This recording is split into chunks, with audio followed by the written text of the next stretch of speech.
اللهم لا يهزم جندك ولا يخلف وعدك.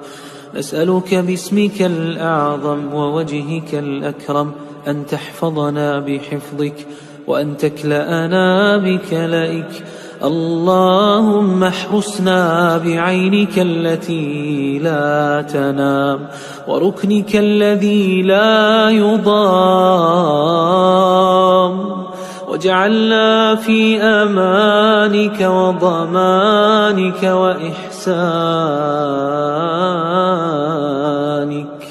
اللهم إن هذا المرض جند من جنودك تصيب به من تشاء وتصرفه عمن تشاء. اللهم فاصرفه عنا وعن بيوتنا وعن أهلينا وأزواجنا وذرارينا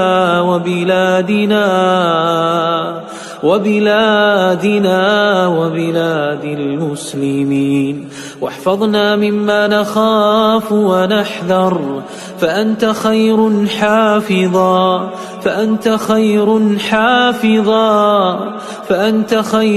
حافظا وأنت أرحم الراحمين.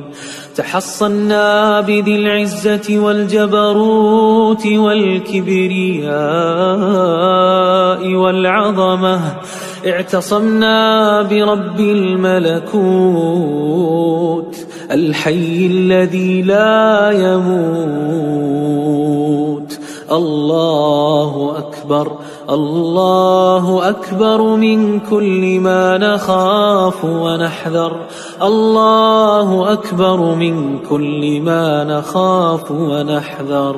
لا إله إلا الله، نستغفر الله. لا إله إلا أنت سبحانك إنا كنا من الظالمين.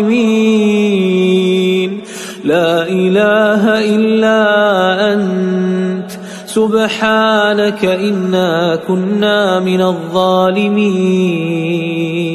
ربنا ظلمنا أنفسنا وإن لم تغفر لنا وترحمنا لنكونن من الخاسرين.